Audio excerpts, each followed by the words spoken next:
Hello, Radhe Radhe मेरी YouTube family, कैसे हैं आप लोग। मैं बिल्कुल बढ़िया हूँ, मज़े में हूँ। मेरी लाडो कृपा से आप भी बढ़िया होगे, मस्त होगे मेरे गोविंद की कृपा से। स्वागत है आपका राधे गोविंद परिवार में, मेरे न्यू व्लॉग में। और सुबह की शुरुआत हो रही है चाय के साथ। आज यहाँ बन रही है चाय। चाय बन रही है और साथ साथ जम रहे बर्तन, अंदर के भी बाहर के भी, मतलब जो किचन के जो मेरे डेला में रखे रहते हैं वो बर्तन, और बाहर जो भाभी मन के जाती है वो बर्तन, सारे बर्तन जमेंगे सॉरी। तो चाय के साथ साथ यही काम होता है ना। और होंगे दूसरे काम फिर चाय पीने के बाद। तो यहाँ चाय बन चुकी है, आइए आप लोग भी सुबह की चाय पीने के लिए, है ना जी। तो चाय बिना तो समझ कुछ बैठती नहीं काम की। ज़्यादातर हम इंडियन लोग की यही समस्या है, जितने भी हम इंडियन लोग हैं सबसे पहले चाय चाहिए। तो चाय पीने के बाद प्लेटफॉर्म पूरा साफ़ हो गया मेरा। अब मैं लगा रही हूँ झाड़ू पूरे घर में। और ये कुछ सामान है बाबू का, ये जो उनकी पोशाक वगैरह निकाली थी राखी के लिए, लाडो का और बाबू का, वो सब सेट कर रही हूँ। और उनके डेली वेयर के तो कॉटन के छोटे छोटे से कपड़े, छोटे बच्चों जैसे, उनको तो उनका अलग ही डब्बा है, वो बाहर रखा रहता है मंदिर की दराज में। बाकी ये नए कपड़े का अलग बैग है उनका, सारे कपड़े मैं इसी में रखती हूँ उनके, नए वाले जो भी हैं। तो वही सब वैसे करके रख रही हूँ, क्योंकि फिर समय नहीं मिल पाता, इधर उधर फिर रखे रह जाते हैं। फिर वो जब फिर आलस आ जाता है, हाथों हाथ काम हो जाते हैं ना, तो वो हो ही जाते हैं, नहीं तो फिर आलस की वजह से रह जाते हैं। मेरे साथ तो यही होता है। कई बार तो ऐसा लगता है कि बस दिन भर काम कर लो, और फिर अगर आलस आ जाता है ना तो फिर बहुत मतलब काम में भी देर होती है।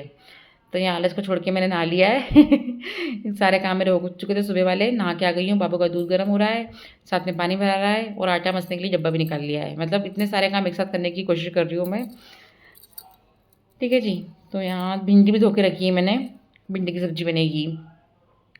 और लेकिन सबसे पहले भरती हूँ पानी पीने का मैं, क्योंकि लाइट का वो रहता है कि पानी अगर किचन में नहीं हो तो फिर सारे काम रुक जाते हैं। तो मैं क्या पानी भर लेती हूँ पहले, मैंने टल जाता है ना, पानी तो रहता है उसमें, पर मैं टालती रहती हूँ, चलो हे फिर ख़त्म होगा फिर करूँगी। तो लग गया बाबू को भोग। और लग रहा है आटा, है ना। अभी आटा छान रही हूँ। और अभी मैं आटा ना पैकेट में से खाली नहीं करती हूँ, पैकेट में रख के रखती हूँ। लग गया आटा। अब काटूंगी भिंडी, क्योंकि भिंडी अभी बहुत गीली थी, और गीली जब रहती है ना तो उसको काटने में बहुत टाइम लगता है, और कीड़े वगैरह देखने पड़ते हैं। क्योंकि अगर पोंछ लो या, लेकिन मैं नहीं पोंछती, मुझे पोंछना मतलब भिंडी को पोंछना बड़ा पटा लगता है। धो के डायरेक्ट सब्जी काटने के आ जाते ना तो मज़ा नहीं आता मेरे को। बनती नहीं है चिपचिपी, अच्छी बनती है, अमची वगैरह डाल दो तो अच्छी कुरकुरी बन जाती है। बस यही है काटने में और थोड़ा उसको पकने में समय लगता है। अब यहाँ 4 बजे का समय है। यहाँ मेरी दीदी राखी बांधने आए थे, ननंद भाई हमारी, मामा ससुर की बेटियाँ राखी बांधती हैं। तो एक दीदी तो राखी के दिन आ गई थी, उनकी छोटी बहन है, तो अपने भाई और भतीजों को राखी बांध रही है, और उनका बेटा है। और अभी एक दीदी और बची हैं, वो भी आएंगी। सब एक साथ नहीं आ पाती, अलग अलग आते हैं सब, है ना जी। क्योंकि सबके यहाँ सब अपने अपने हिसाब से सबकी नंदे आती हैं, तो हिसाब से सबके काम चलते रहते हैं।